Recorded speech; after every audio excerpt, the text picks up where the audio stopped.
Η Κρήτη στοχοποιήθηκε από τους Γερμανούς μετά την ταχεία κατάκτηση της ηπειρωτικής Ελλάδας τον Απρίλιο του 1941. Οι γερμανικές δυνάμεις είχαν εισβάλει στα Βαλκάνια, κατακτώντας γρήγορα τη Ιουγκοσλαβία, και σε βοήθεια των συμμάχων τους Ιταλούς που απέτυχαν να εισβάλουν στην Ελλάδα, αποδιοργάνωσαν γρήγορα τις ελληνικές δυνάμεις. Οι συμμαχικές ενισχύσεις που είχαν σταλθεί από την κοινοπολιτεία για να βοηθήσουν τους Έλληνες ήταν σύντομα στο επίκεντρο της μάχης. Αποδιοργανωμένοι από τη ραγδαία προέλαση των γερμανικών δυνάμεων, αναγκάστηκαν να εκενώσουν την ηπειρωτική χώρα από νότια της Ελλάδας. Την τελευταία εβδομάδα του Απριλίου, περισσότερα από 50.000 ελληνοσυμμαχικά στρατεύματα είχαν εκενώσει την ηπειρωτική χώρα, καταφεύγοντας ένα μεγάλο μέρος στη Κρήτη και ένα άλλο στην Αίγυπτο.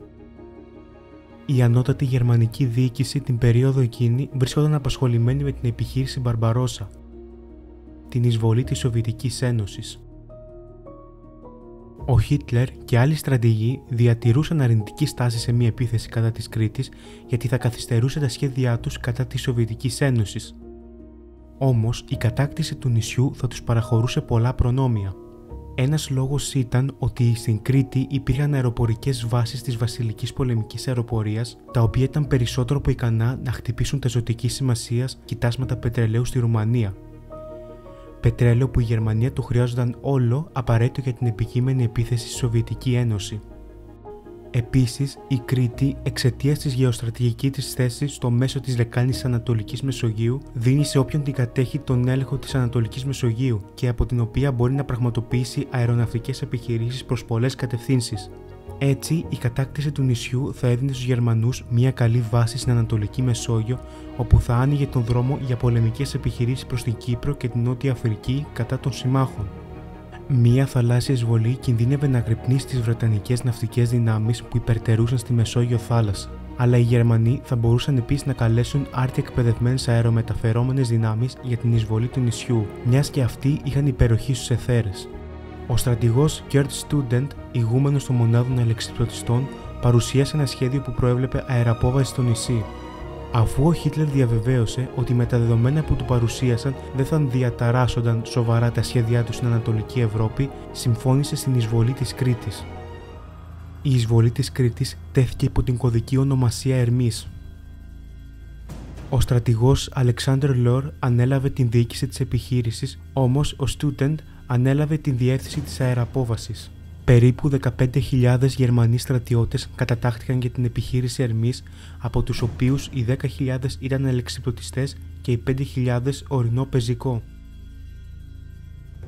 Εντάχθηκαν 280 βομβαρδιστικά αεροπλάνα μεγάλης εμβέλειας, 150 βομβαρδιστικά βυθιζόμενου τύπου Στούκα, 90 μαχητικά αεροπλάνα BF-110, 90 μαχητικά αεροπλάνα BF-109, 40 αεροπλάνα αναγνώρισης, 530 αεροπλάνα αερομεταφοράς JU-52 και 100 ανεμόπτερα και 75 αποβατικά σκάφη για να υποστηρίξουν την εισβολή.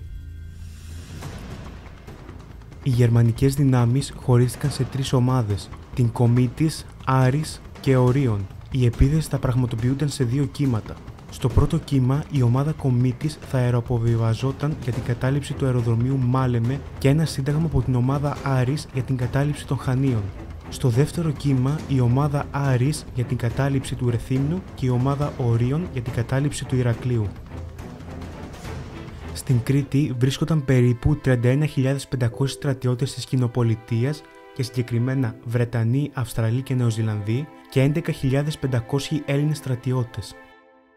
Στις 30 Απριλίου δημιουργήθηκε η Κρέφορς, ονομασία που αναφερόταν σε όλα τα αμυνόμενα στρατεύματα πάνω στο νησί, υπό τον υποστράτηγο της δεύτερης νεοζηλανδικής εκστρατευτικής δύναμης Μπέρναντ Φρέιμπεργκ.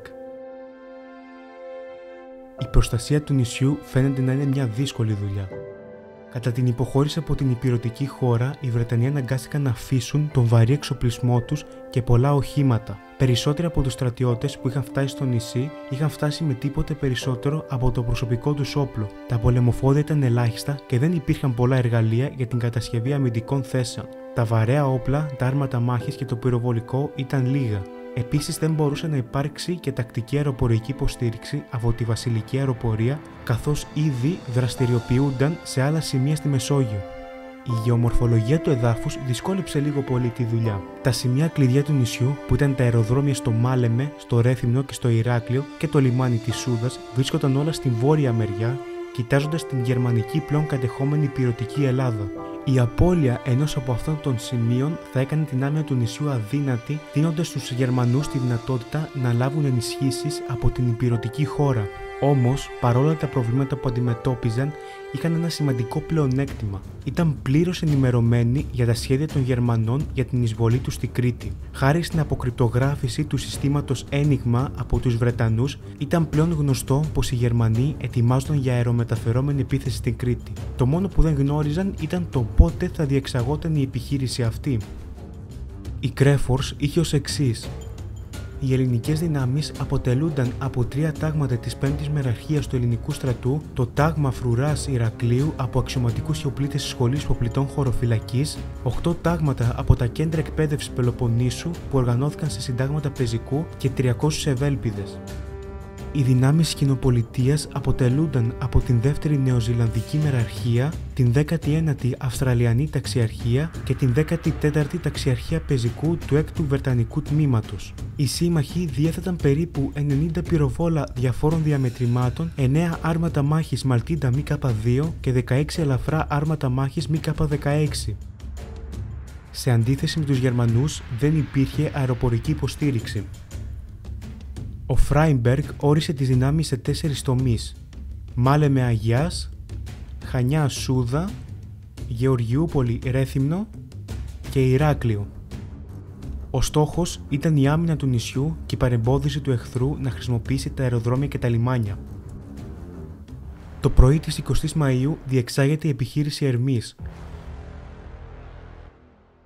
Στο πρώτο κύμα, η Luftwaffe άρχισε να βομβαρδίζει σφοδρά τις νεοζηλανδικές θέσεις κοντά στο Μάλεμε και έπειτα ακολούθησαν οι κατακύματα ρήψης αλεξιπτωτιστών και ανεμοπλάνων.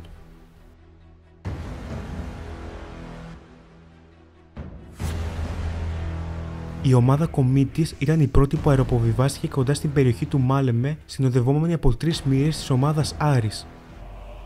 Οι Γερμανοί αλεξιπτωτιστές ήρθαν αντιμέτωποι με σφοδρή βολή αντιαεροπορικών βλημάτων. Πολλοί από αυτούς σκοτώθηκαν στον αέρα πριν καλά κουμπίσουν στο έδαφος, ενώ και πολλά ανεμόπτερα καταρρίφθηκαν πριν καλά προσγειωθούν. Οι αλεξιπτωτιστές που επέζησαν και έπεσαν στο έδαφος ήταν άοπλοι. Ο οπλικός εξοπλισμός τους είχε πέσει σε ξεχωριστές τοποθεσίες, αφήνοντάς τους μόνο με πιστόλια και μαχαίρια για να μπορούν να αμυθούν. Ακολούθησαν σκληρές ανταλλαγές πυρών μέχρι που η ομάδα Κομίτης κατάφερε να καταλάβει το χωριό Ταυρονίτη και την περιοχή δυτικά από το αεροδρόμιο του Μάλεμε. Με την κατάληψη της περιοχής αυτής, οι Γερμανοί άρχισαν να επιτίθονται κατά του αεροδρομίου. Όμως, οι νεοζηλανδικές δυνάμεις που βρίσκονταν ήδη εγκατεστημένες στο ύψομα 107 κατάφεραν να ανακάψουν τους Γερμανούς. Το μεσημέρι προς απόγευμα της ίδιας ημέρας, το δεύτερο κύμα βρίσκονταν ήδη καθοδόν. Τα υπόλοιπα στρατεύματα της ομάδας Άρης αεροποβιβάστηκαν στην περιοχή του Ρεθύμνου, ενώ μία ώρα αργότερα, έπειτα από σφοδρό βομβαρδισμό στο Ηράκλειο που προκάλεσε μεγάλες ζημιές, η ομάδα Ορίων αεροποβιβάστηκε στο Ηράκλειο.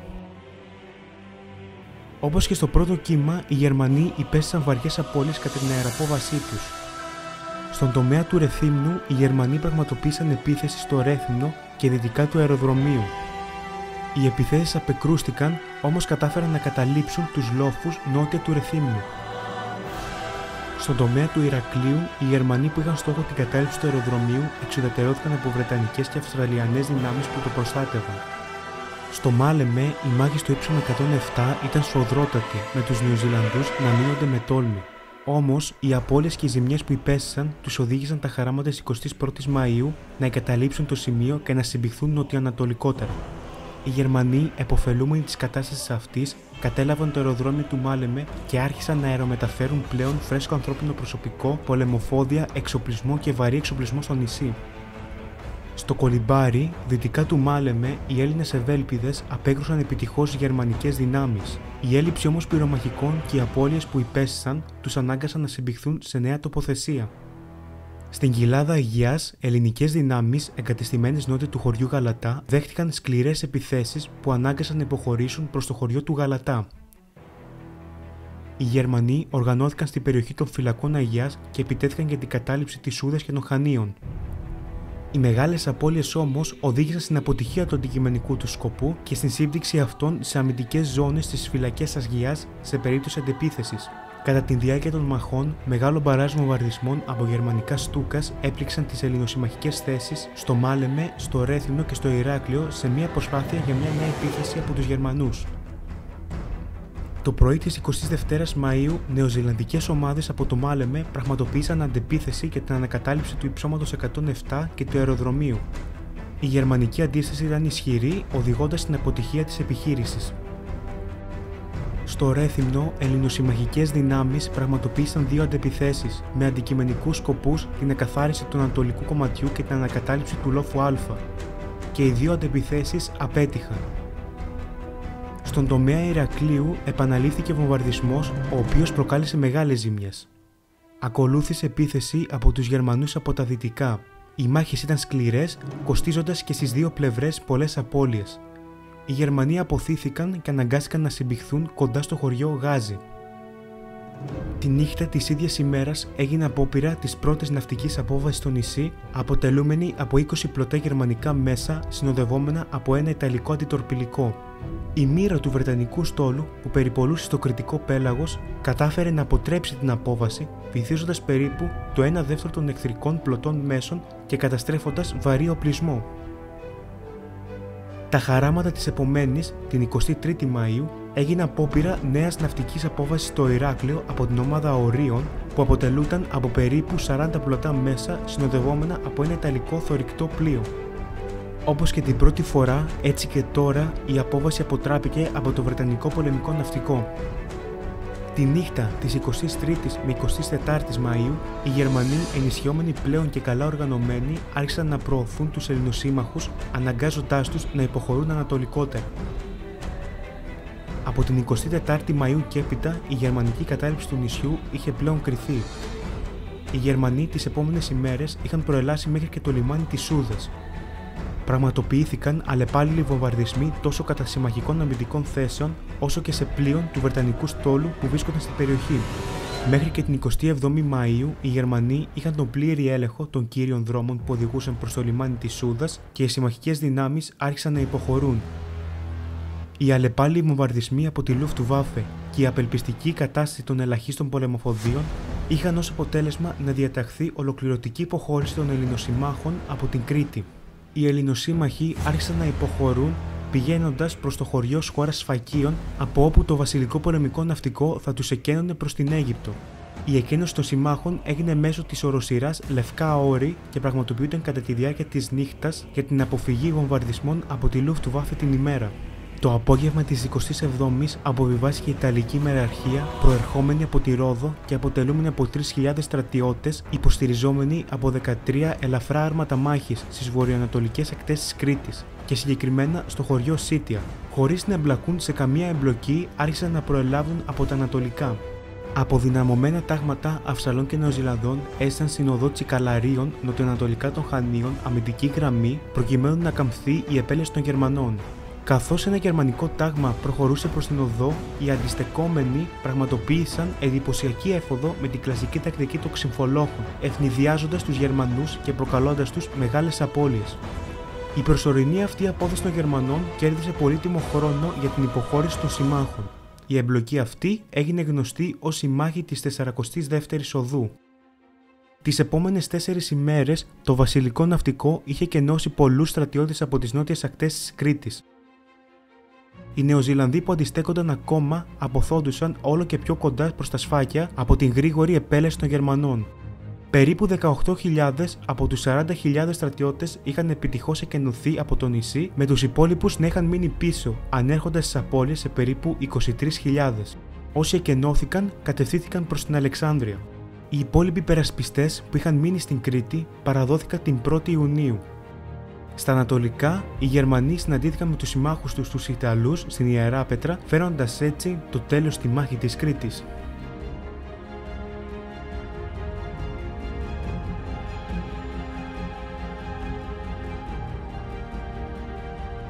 Στη μάχη αυτή, όλος ο κρητικός λαός έδειξε το παρόν του με ηρωισμό και αυτοθυσία.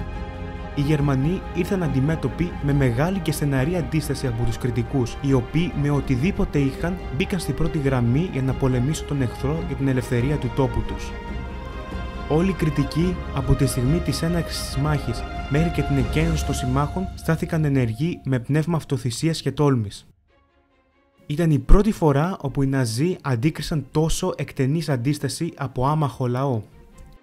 Εξαιτίας όμως της αντίστασης που επέδειξε όλος ο κριτικός λαός, με το τέλος της μάχης ο Student διέταξε την εκτέλεση μαζικών εχθροπραξιών κατά των ντόπιων. Μπορεί οι Γερμανοί να κέρδισαν τη μάχη, αλλά δεν την κέρδισαν όπως την προσδοκούσαν. Τουλάχιστον 6.000 άνδρες σκοτώθηκαν και 300 νεαέρια μέσα καταρρίφθηκαν, συν και η απώλεια πολλού από τον εξοπλισμό τους. Ο Αδόλφος Χίτλερ, έπειτα από τη μάχη αυτή, συμπέρανε πως από το σημείο αυτό οι αλεξιπτωτιστές έχασαν το στοιχείο της ευνηδίασης και δεν θα εξανεπιχειρούνταν ποτέ ξανά μια τόσο μεγάλης κλίμακας αεροποβατική επίθεση. Ο Kurt Student ανέφερε την Κρήτη ως τον τάφο των Γερμανών αλεξιπτωτιστών.